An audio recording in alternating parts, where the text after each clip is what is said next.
Taon-taon, kwento sa bawat kwento, katotohanan sa bawat katotohanan. Mula pa sa pasimula, malinaw ang aming misyon. Magbigay ng tamang impormasyon, maglantad ng katotohanan, manindigan sa lahat ng oras, lalo na't kinakailangan. Hindi lang minsang kinilala, kundi muli at muli. Sa likod ng bawat pagkilala ay katotohanang naibahagi. Isang tinig na narinig, isang katotohanang umabot sa bawat Pilipino.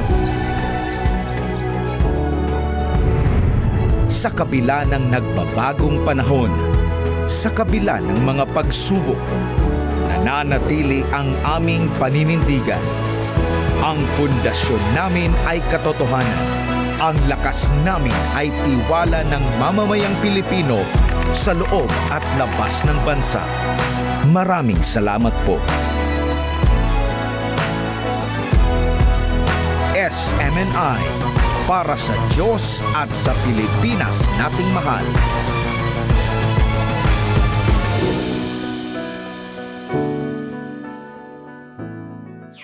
Mo nagpaminaw sa DXRD 711 SMNI Radio Davao.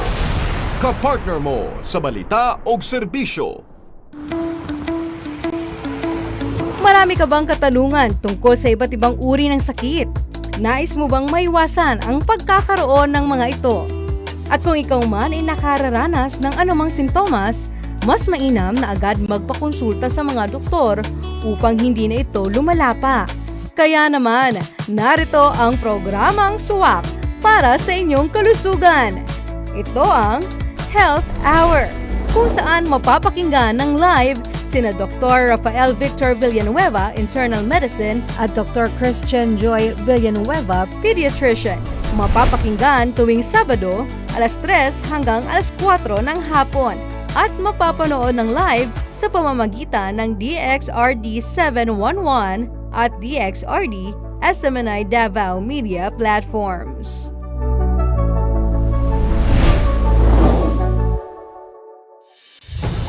Mga balita, impormasyon, serbisyo o inspirasyon dinhi lang sa DXRD SMNI Radio Davao. Nagsibya gikan sa King City of the South. Para sa Diyos at sa Pilipinas dating mahal, kini ang DXRD 711 SMNI Radio Davao. Kapartner mo sa balita o serbisyo.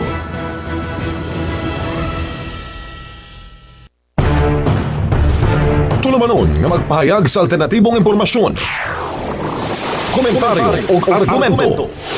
Paminaw sa mga sugyot o katarungan nga dunay kalabutan kanimo, kaniya o kanatong tanan. DXRD Komando 711. Mukuhit sa mga nakalimot sa obligasyon sa iyang isig kaingon. DXRD Komando 711. Ug karon, aniya ang inyong kapartner, Alan Abais.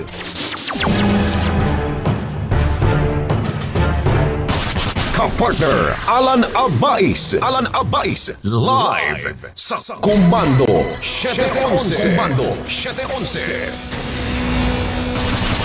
Kapartner Alan Abais. Alan Abais live sa Komando 711. Komando 711. Alright, bulahan ng Diyos na po sa darang igalamusta itong mga kaisunan, mga kalumon at mga kaluman.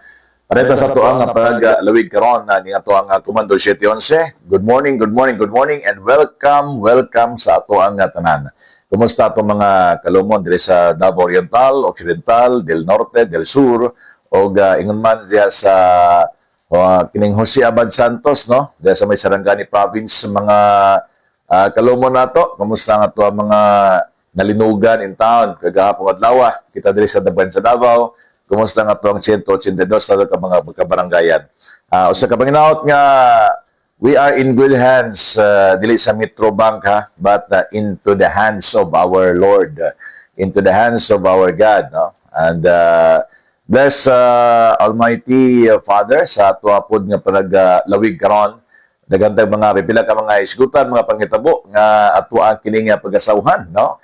Ato ang kini nga pag-ambitan o paghahatagan o pagtagad. No, sa unang-una ato ang karong nga mga balita o impormasyon diyo kita sa ato ang Comando City 11. Ako yung lingkod, ka-partner, Alan Nabais, manag-ubata sa itong oras, karong mga panahon na. And then, kumusta mo din ha ang mga taga-Carmen? Kumusta na ito ang sanitary landfill? Kumusta na itong DNR nga doon ay plano nga mag-file po ka ng reklamo? Gato sa mga naglamay o basura din ha sa ilahang tugkaran. Daw, wala man ni magdugay, gilimpiyuhan mo dahil kini, no? And kumusta nga ito karong problema in town? Nga itong pipila ka mga buildings nga ito nga document sa Davao, ginatanaw na kini. No, kung unsa ang kapasidad, may kalabutan niya itong mga taga-City Engineer's Office, ang taga-DPWH, nagatanaw sa mga coastal areas. Kumusta nga ito ang mga bridges din doon na batay ang ngayon na ito nga pagkabantayan. Na yung mga closure, no, kagitanaw itong uban, gabi na sa may Bukana Bridge, mga Kalumon nga na ay medyo nagbigay lang sa railings lang dili tong katong ihadyod nga kining kalsada no, sa mga railings lang kini o katong mga pundasyon nga doon na po'y mga nag-crack dito katong plastering ang usa sa mga quadripod kining high-rise building labi na condo unit doon na po'y mga nag-crack pero dili tong pundasyon pero ang kining ilalim ng mga plaster din na sa semento sila hapon nga kining building. So, wala angay kabalakan, daw dili man kumpiyansa. Kagahapon nagdeklara nga ang local government unit og work from home lang muna and no work kagahapon, karon mag-work from home. Walay session ang ang City Council i-move ugma samtang maupod no ang mga pulong-pulong ni pulong ano na yung mga movement sa mga schedule because ginatanaw sa mga building kung safety ba niyo o dili karon mga kaigsunan. Ang pinaka naigo sa Linog 7.8 diya sa Maasin, diya sa Sarangani Province, intensity 7 din nga sa may Jensan. Alos pareho lang ta ang gikosgon sa Dapit sa Davao nata sa 7.1 or 7.3 no dili magkadimaw kay sa busab ang kining gipadala nga information mismo gikan sa ato ang PHIVOLCS o ingon man sa ato ang mga taga LGU. So nanatad na linog diri linog dito. I don't know kung nabay nagasampit sa ato nga Ginoo the time nga nagalinog kini kay di hara gid na magasampit kita og ana di mga problema. Ang katawanan po, ang kagahapon, aduna po'y session nga nahimong consultative meeting. Asa ka man kung anang magpatawag kag session sa imuhang Blue Ribbon Committee, nga ang manipot, ang kamukamo rapod, nga nagkasinabot, so nahulog siya og consultative meeting. Nga suko kay sila. Consultative meeting, pero nasuko na. Tungod kay, wag mo nanipot, ang kining mga 18 ex-Marines. Well, ato na istorya na tataod, mga kalumon na to, mga partners na to, no? Kay ato ang topic ron, ato pag-isgutan, dili sa to sa lokal muna tayo. Ato ang tagon pagtagad, sa may mga balita, dili karon ato ang masagap o nasagap, ato ang kinipag-asawhan tungod kay importante man ang mga balita. Sa Davao del Sur, aduna pud sila gi-anunsyo dito nga magapugan na pud sila og kining bugas. Ilang pasalamatan no katong ipadala sila ha para at least malamang ipadala nga to sa mga tao.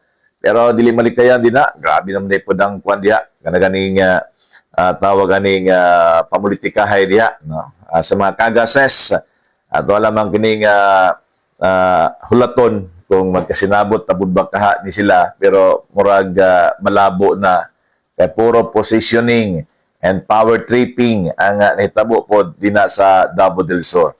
Sa Davao del Norte wala man kay koy nakita nga problema diha sa ato mga politiko. Gawas ni ining pribado nga musulod din para sa pag-provide o pag-supply o kining kuryente, I mean, no? Nordico versus DLPC. Dili man tani sila dapat mag-away kay sila man ang parihong distributor company.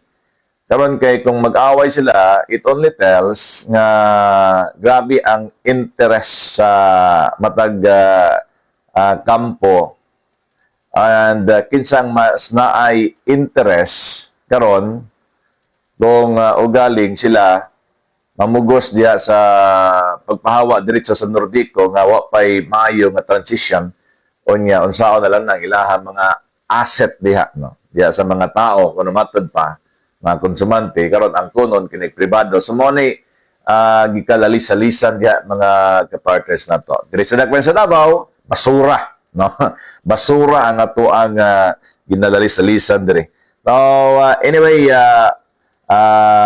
naaman to'y matagas kampo nagpagawas kini og statement mga kapartner nato no na ako mga gipangunahon na pud no mag-flag pud akong kan kinayon mo sige og kana ganing tawag na mo sige pangutana ug unsa na kumusta na ang atong Davao City wala may problema galing lang na ako mabasa nga mga post ng God nga ultimo kita diri sa Mindanao pagka doon na tay mga ingon ani nga mga sakuna para magmalipay ang taga Luzon para magmenos lang nga birisi ninyo saba ninyo diha o niya nganon lagi magsalig mo sa gobyerno bababla kana nga klase nga mabasa na ako sa netizen no out of ignorance or out of hatred, out of kana ganing in despair ba sila nga mao ni ang situation sa Mindanao maayo.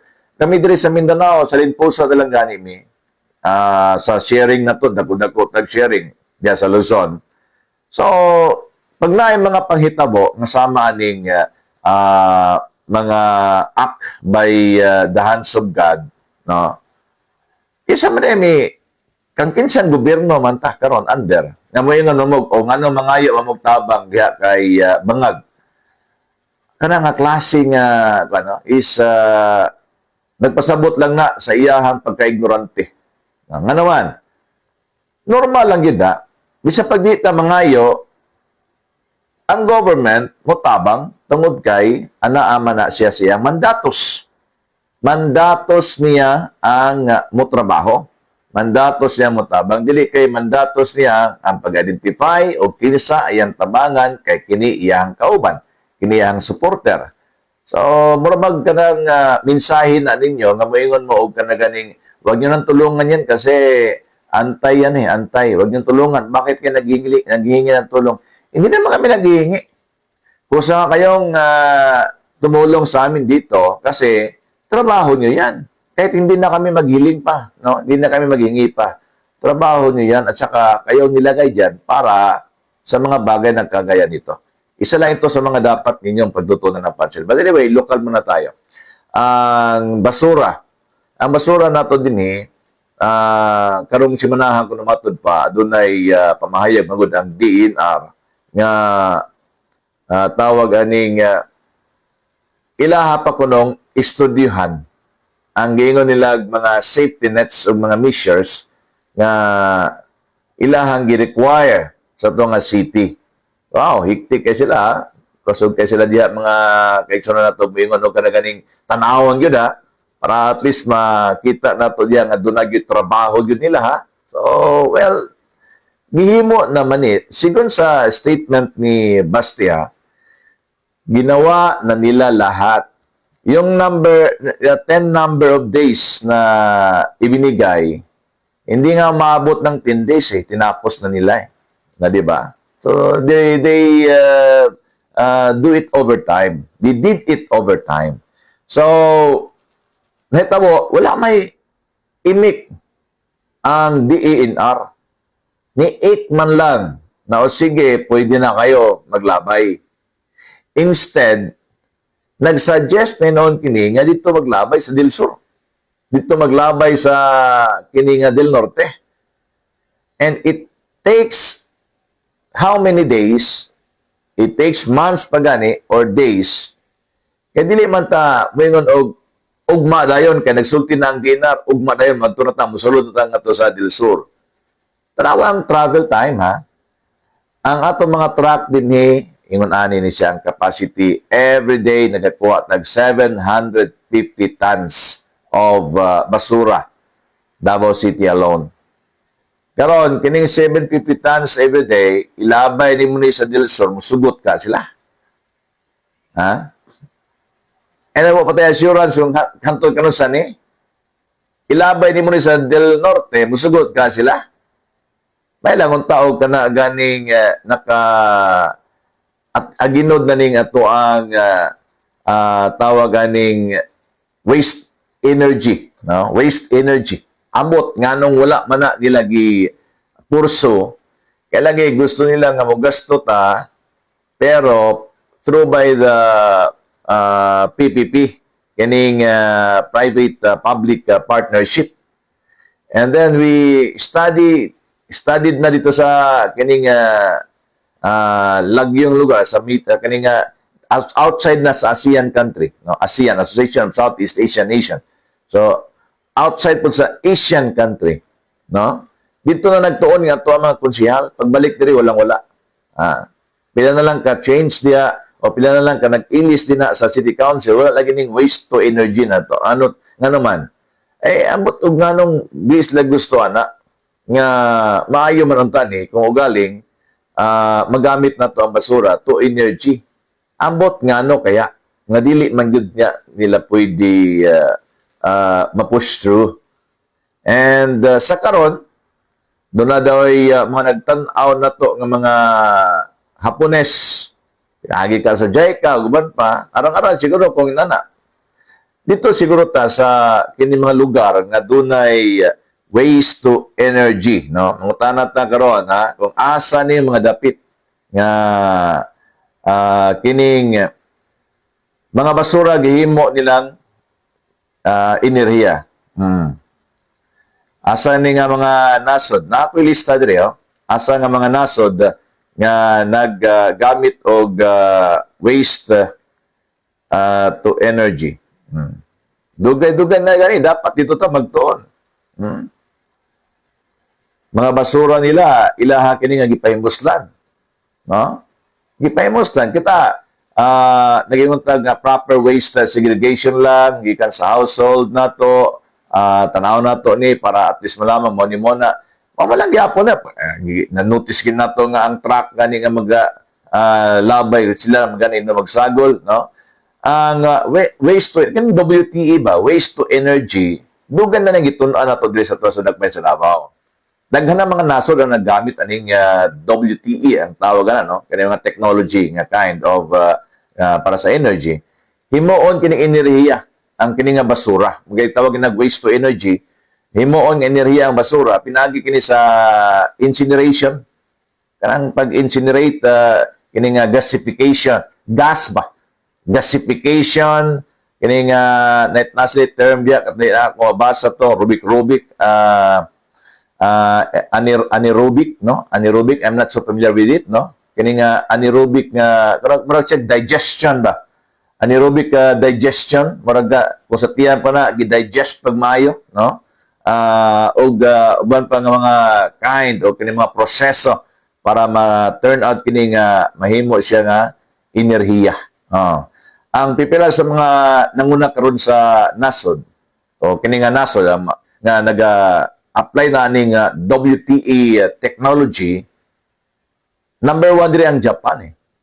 Dito ganito dapat nagipag PPP sa Japan, no? Labaw sa 1,000 ka waste to energy facilities sa limang kana doon ay 1,000 ka mga waste to energy facilities ang Japan. Gigamit nila tungod sa kakulang sa yuta alang sa landfill. Kailangan na lang ning wala sila ka na ganing lapad ng yuta like in Davao City, lapad pa man gyapon natong kayutaan diri, naglisod pa ganita. Di ba? Sila kay walay lapad ni yuta para sa landfill. Ila kining gi-divert nga to sa WTE, waste to energy. Kung sa labing abanting technology sa to sa kalibutan kining WTE technology.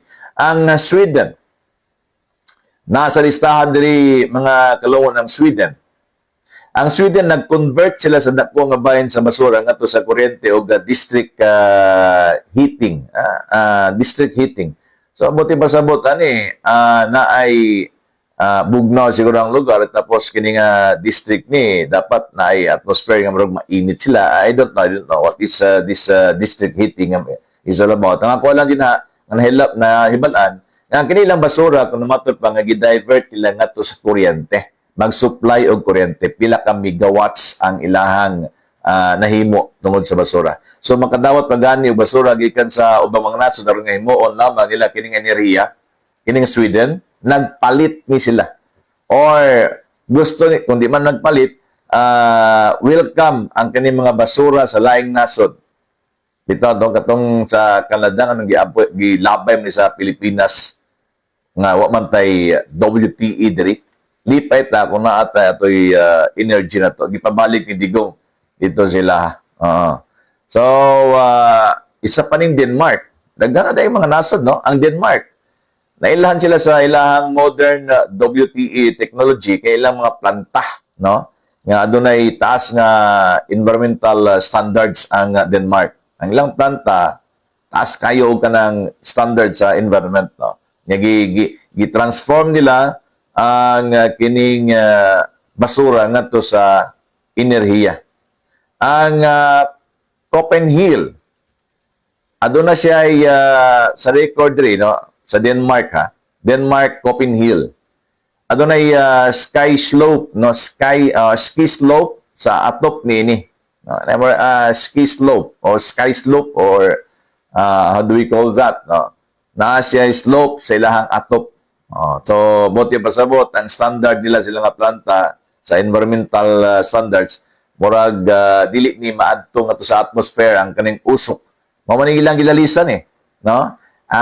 Kuan kuno ang aso, mao na. Unsa may gihimo na to diyan sa landfill di ba nagasunog ang punta? Ay nako. Nya meron mag-bright pug kaning uban siguro pod nga wala nagtuon.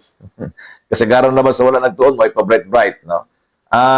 Singapore, doon na po dahil sila waste to energy tungkol sa gamay nga teritoryo sa Singapore. Naghimo sila aning dako kayo nilang pagsalig kung namatod pa sa waste to energy aron nga maminusan ang basura nga dalhon dito sa landfill. Nasa landfill. Pero para maminusan kung namatod pang basura nga to sa landfill, nasa waste to energy lang yapon. Ang Germany, nasa combination, no? Combination kini sa recycling o waste to energy. No? Kaya ang Germany, hugot nga environmental regulations sila po nga gipatuman. Ang China, kini mga Asian country na to, no?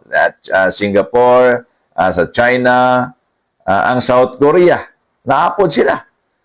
Balikan tong China, ang China kusog kayo lang pagpalapad sa waste to energy plants nila aron nga matubag ang nagkadaghang basura sa mga syudad, no? Unya, mao po'y ilang gisaligan sa kani mga enerhiya nila dito.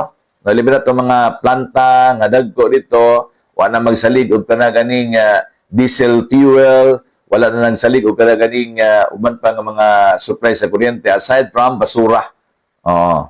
So, ang South Korea, naggamit mo kini og kanang waste to energy og anaerobic digestion alang kini sa food waste og municipal waste.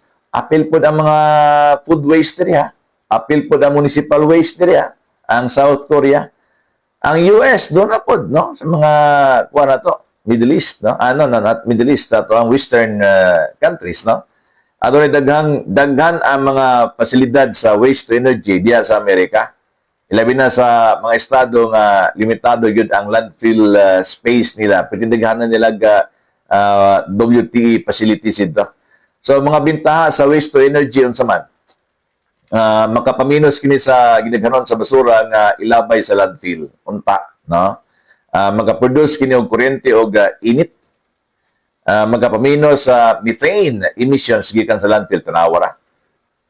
Magkapaminos mo na sa methane emission ang kining WTE. Nya ang uban ng mga so-called environmentalists dili man gustuhan kay kuno ang emission kuno blah blah blah maka-down sa tong ozone layer.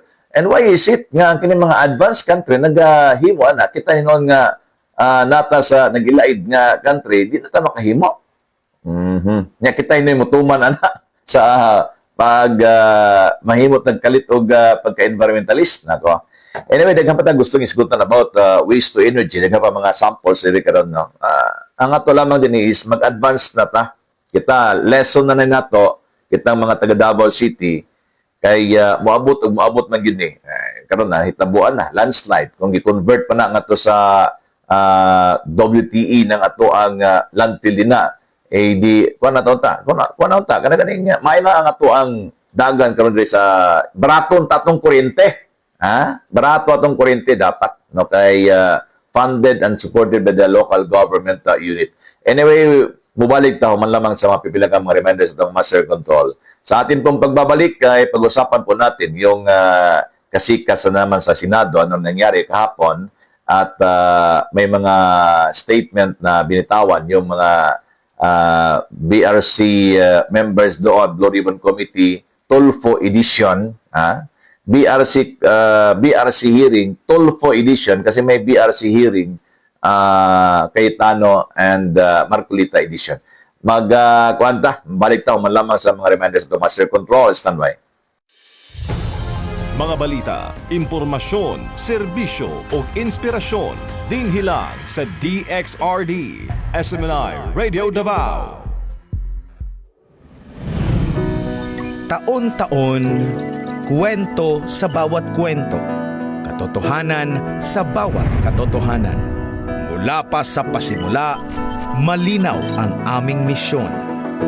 Magbigay ng tamang impormasyon. Maglantad ng katotohanan.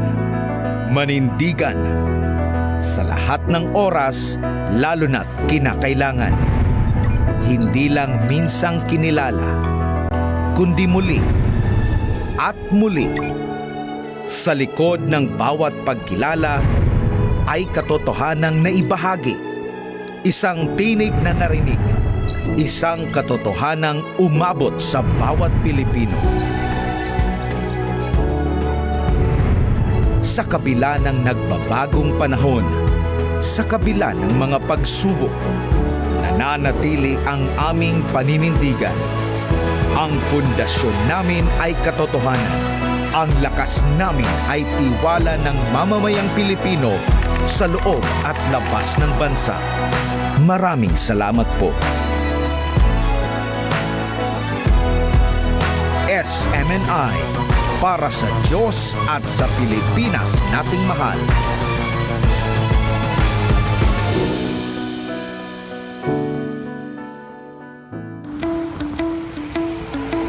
Marami ka bang katanungan tungkol sa iba't ibang uri ng sakit? Nais mo bang maiwasan ang pagkakaroon ng mga ito? At kung ikaw man ay nakararanas ng anumang sintomas, mas mainam na agad magpakonsulta sa mga doktor upang hindi na ito lumala pa. Kaya naman, narito ang programang SWAP para sa inyong kalusugan. Ito ang Health Hour, kung saan mapapakinggan ng live sina Dr. Rafael Victor Villanueva, Internal Medicine, at Dr. Christian Joy Villanueva, Pediatrician. Mapapakinggan tuwing Sabado, alas 3 hanggang alas 4 ng hapon. At mapapanood ng live sa pamamagitan ng DXRD 711 at DXRD SMNI Davao Media Platforms.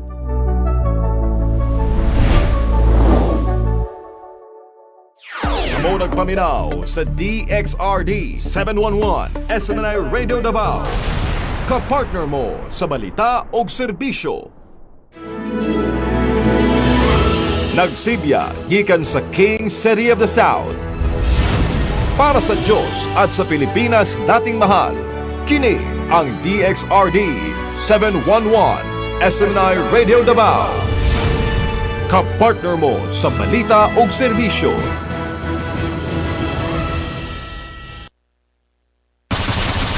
Kapartner Alan Abais live sa Komando 711. Komando 711. Kapartner Alan Abais live sa Komando 711. Komando 711. Alright, niya karon sa tuang ikaduhang hugna nato diri karon mga ka-partners nato sa tuang programa Komando 711. Inyo pagyapon nga lingkod ka-partner Alan Nabais managlawig ta sa tuapod nga oras nga gitagana karong mga panahon na. And kaina pinag-usapan natin yung waste to energy na sana yan yung number one sana na project natin.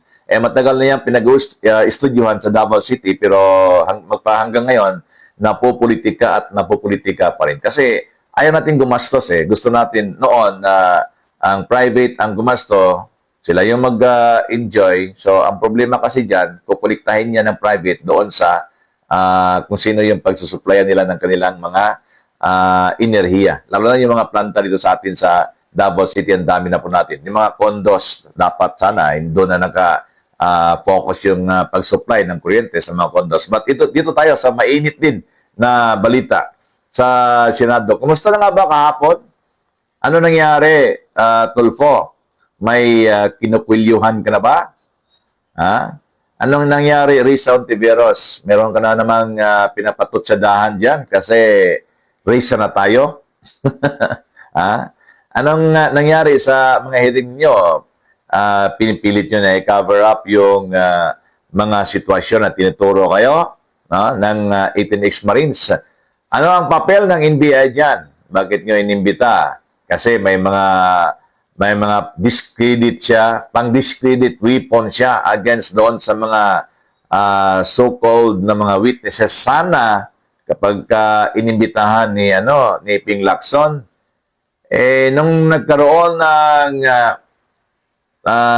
hearing nung Monday, the last week pala, Thursday, last week, no? Sa side ni Cayetano at ni Pia Cayetano at saka Marcolita sa subcommittee, nandun yung mga 18 ex-Marines at sasabihin natin, malita boys na lang kasi wala na sa serbisyo itong mga Marino nito itong Marines na ito So, to be fair with the Armed Forces of the Philippines, yan pong kinaklarify po natin. No? Wala na po sila sa tawag nitong hanay na sa command, anong tawag yan, no? Kanang chain of command ng Armed Forces. Kaya nga sila nag-awol yung iba at saka yung iba naman nagiging bodyguard na lang.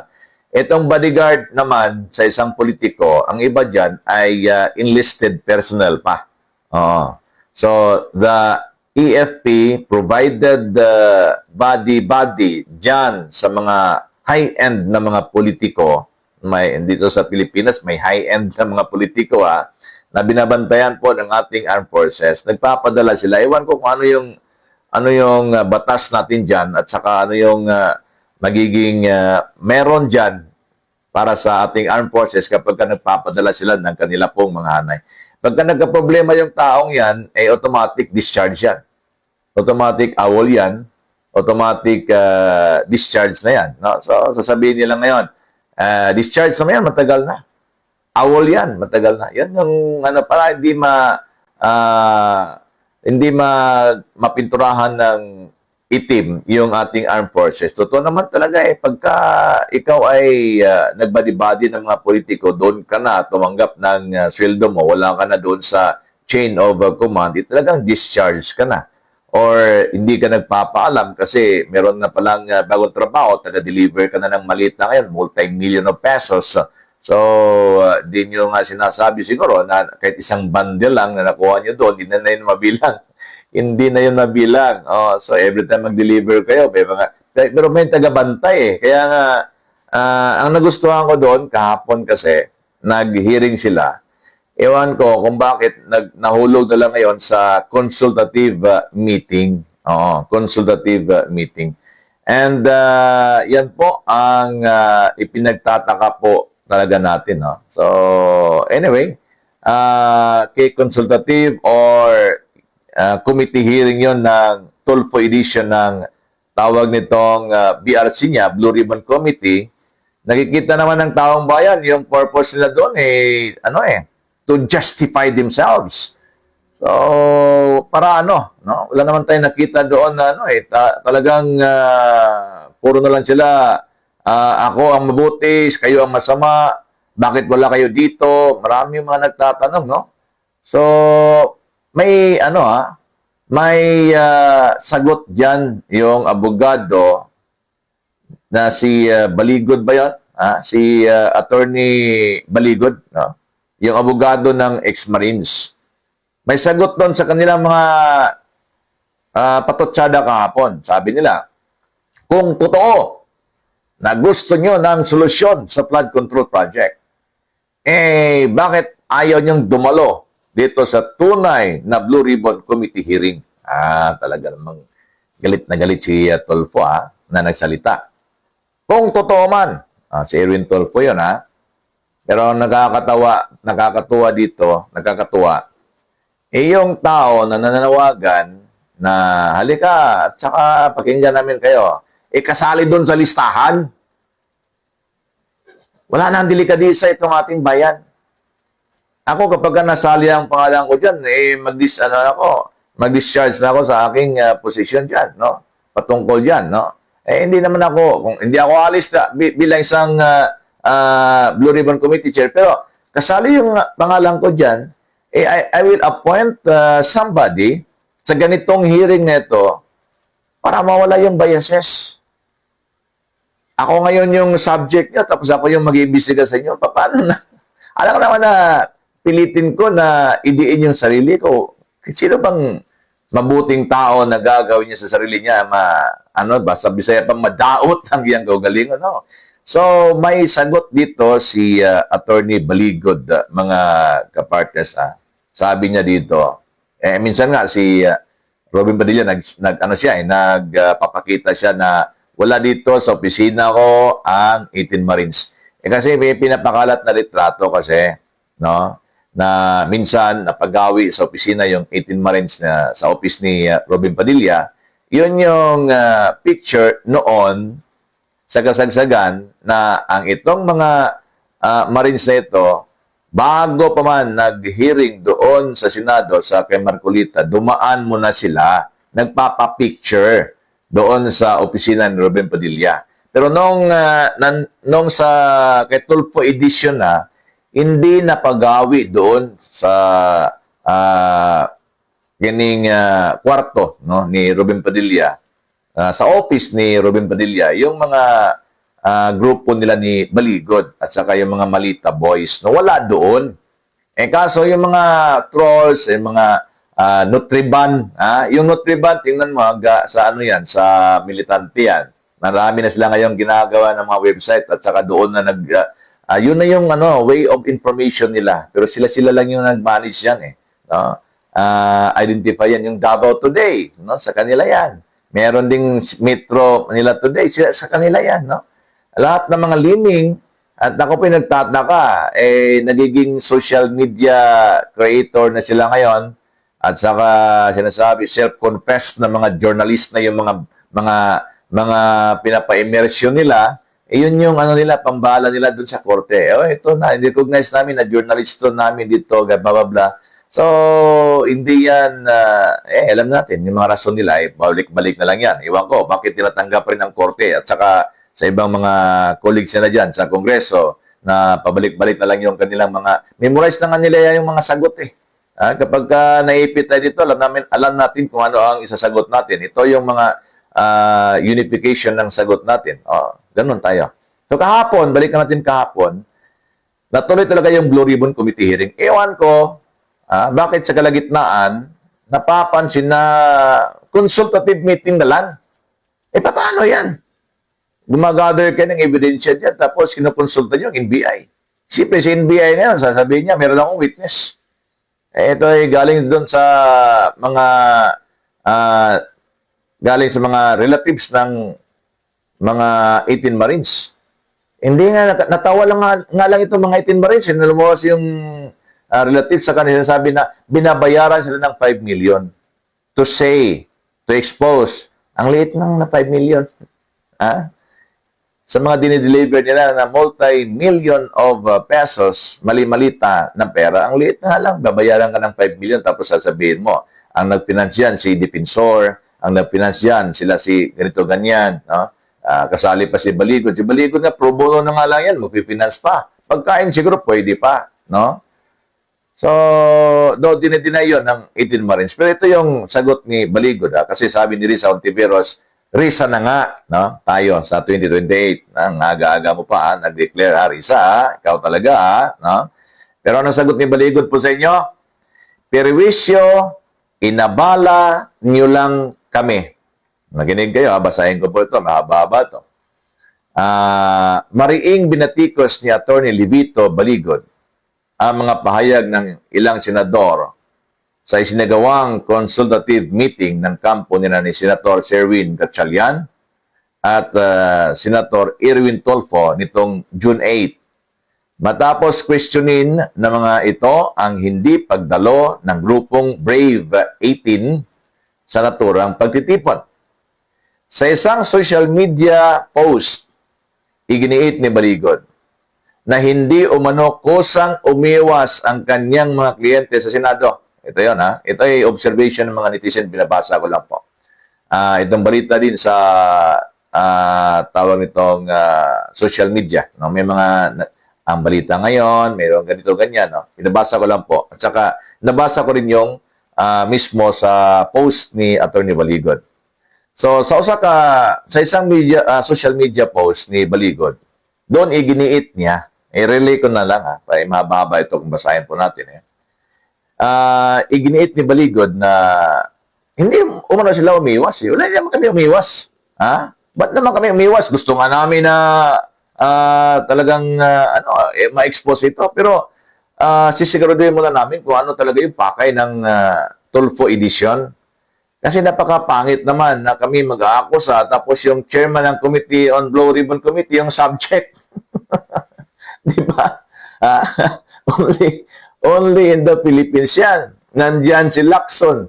Ikaw Lacson, noon pa gustong-gusto kami. Ba't ayaw mo kami patawag? Di ba? Napaka-ironic naman na bigla ka ngayong nagsalita na, nasaan na kayo? Ano ba? Hindi mo maintindihan. Bakit may mga panlaban na kayo? May mga weapon of mass destruction na kayo to eliminate these 18 Malita boys? Sabi nga nila, madagdagan pa sila Mga aabot sila ng 30 plus. Naku, ang dami. Isa-isahin mo, i-discredit yung mga ganon, tapos ididemanda mo. Nagdemanda na nga si Tolfo kahapon. Dinamanda niya yung unang-una, yung mga nagsasalita based on their own affidavit na sila po ay ganito ganyan, witness at nag-deliver ng pera doon sa bahay at saka sa lugar mismo sa kung saan inilagak yung malita para daw kay Erwin Tolfo. So, yun naman yung dapat na sagutin mo sana Pero, instead of sinasabi mo na ikaw yung tama at mali yung mga 18 Marines. Kaya dumako dito sa sa statement ni Baligod Sabi ni Baligod doon sa post niya, inabala nyo lang kami, perwisyo. Pinagbibintangan pa kami nitong Sherwin the Impostor na hindi kami dumalo. Alam mo, kahapon, ako'y nalilito Hindi ko sila nakita doon sa ano ba ang tawag natin dyan, consultative meeting na or Tolfo edition na committee hearing. Pero may balita, ABS-CBN, mainstream media, at saka yung mga vloggers na papunta na. Papunta na sa Senado ang 18 brave Marines, ex-Marines, to be fair with the Armed Forces of the Philippines, clarify natin po, sila po'y wala na sila sa chain of command. At ang grupo ni Atty. Baligod, so, papunta na. Ngayon, sinasabi nila na ayaw magpunta. Pero papunta na pala. Ano nangyari? Ba't hindi nakapasok doon sa kung saan may Tulfo hearing edition sila? Ito yung sagot ni Baligod para malaman ng taong bayan. Sabi niya, 90 minutes nyo kami na hinarang mula sa main gate hanggang building entrance. Ang ibig pong sabihin nito, nasa vicinity na po sila ng Senado, bakit pa sila hinarang? Na-invited naman kaya sila. Di ba? At saka, hindi ka basta-basta magharang ng mga tao diyan sa Senado kasi open and public place yan. anybody can enter diyan sa vicinity, sa Senate. Alam ko yan kasi labas-pasok ako diyan eh. Ay, tatanong lang sa iyo, may ID ka ba? Tatanong lang sa iyo kung ganito ganyan, saan kang opisina? Sabihin mo ngayon, kakain na ako sa taas, okay lang. Di ba? Kakain lang ako sa restaurant yan, okay lang. At saka sabihin mo, may transaction ako doon sa office ni so-and-so, kay Senator blank blank blank, eh talaga namang papasukin ka, hindi naman talaga, walang pipigil sa iyo pag pumasok ka sa Senado. Pero ngayon, bakit sila pinipigilan? Diyan pa lang sa labas, pinipigilan na yung pagpasok nila. 90 minutes lang pinigilan. So nakapasok, 90 minutes na lang. Ang 90 minutes naman is 1 hour and 30 minutes, isa't kalahati na oras. So, ito yung tinukoy ni Baligod. Ang mga naging pahayag sa, ewan ko ba, consultative meeting. Hindi ko napakinggan kahapon, nag-change sila. Hindi naman wala akong interest na makinig talaga. Sa totoo lang. Sa swelo na lang yan Yung mga statement ni Matibag. Alam ko, mga shield people ito Government agencies ito, na ito yung mga defenders of defenders of lies. Not defenders of truth, but defenders of lies. So, tinukoy ni Baligo dito ang naging pahayag sa consultative meeting. Kumbaga, kung saan, alam po natin, nagpapahayag ng pagkadismaya si Gatchalian doon, no? Sa hindi pagharap di umano ng mga dating bodyguards at ex-soldiers na nagakusa ng mga irregularidad sa flood control projects. So, sinasabi ng, ewan ko ba, Senate President pro tempore, no? Sinasabi niya na sayang yung panahon. Sayang yung panahon niyo na magpagbigay kayo ng ganito, ganyan, ng mga statement. So, ito yung reaction nila, no? Unang-una si Ontiveros, Grabe, ang lakas ng dating yung sinasabi ni Riz Ontiveros, sabi niya, ay kanya pong tinulig siya, no? Ni Riz Ontiveros, yung mga 18 Marines. Pero bumuelta dito si Baligot, tinulig sa din niya si Riz Ontiveros, no? Sabi dito, matapos niyang sinasabi ni Risa na sayang umano ang pagkakataong maharap at mag-question ma-question ang mga testigo. Sayang, hindi sila humarap. Pagkakataon na nila na ma-question sila at malaman ng taong bayan. Alam naman ng taong bayan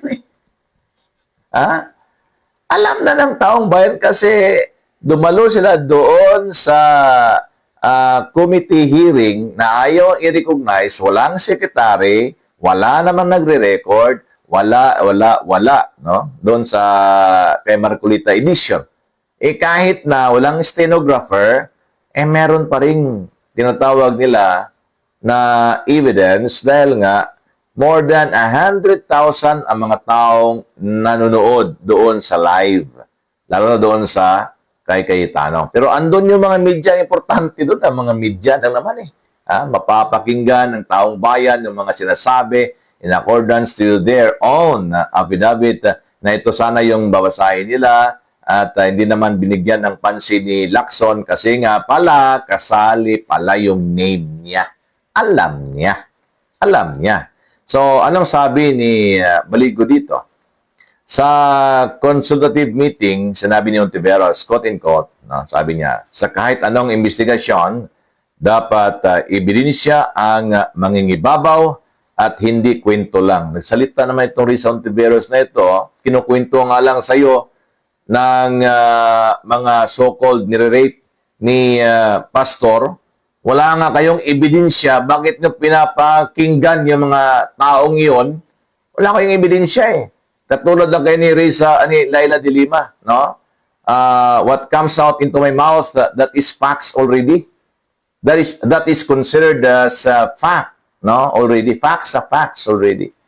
Ewan ko, huwag na lang sana magkamali ng spelling. Kasi baka may iba pa tayo ng ating pagkabigkas dito, no? So, wala, sabi niya, pero ang 18 ex-bodyguards, sabi niya, hindi sumipot ngayon sa Senado.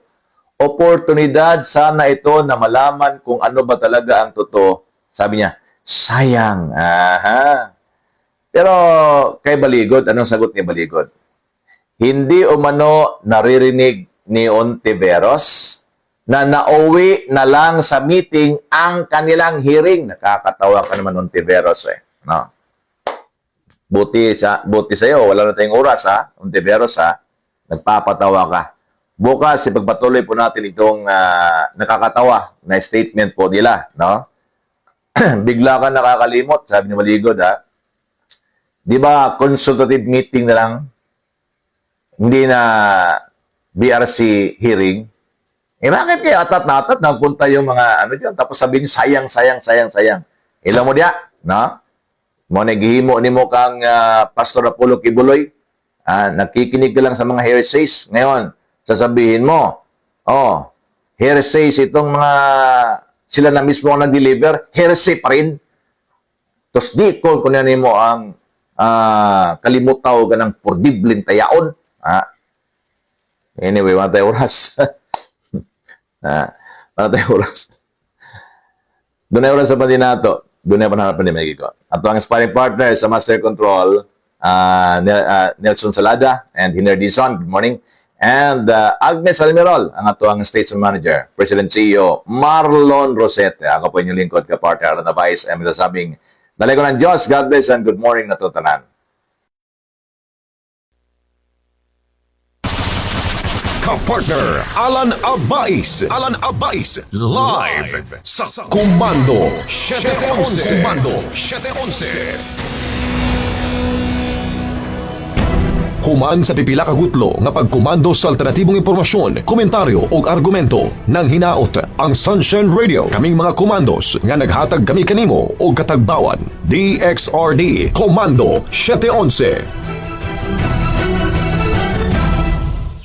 Mo nagpaminaw sa DXRD 711 SMNI Radio Davao. Kapartner mo sa balita o serbisyo. Marami ka bang katanungan tungkol sa iba't ibang uri ng sakit? Nais mo bang maiwasan ang pagkakaroon ng mga ito? At kung ikaw man ay nakararanas ng anumang sintomas, mas mainam na agad magpakonsulta sa mga doktor upang hindi na ito lumala pa. Kaya naman, narito ang programang SWAP para sa inyong kalusugan. Ito ang Health Hour, kung saan mapapakinggan ng live sina Dr. Rafael Victor Villanueva, Internal Medicine, at Dr. Christian Joy Villanueva, Pediatrician. Mapapakinggan tuwing Sabado, alas 3 hanggang alas 4 ng hapon. At mapapanood ng live sa pamamagitan ng DXRD 711 at DXRD SMNI Davao Media Platforms.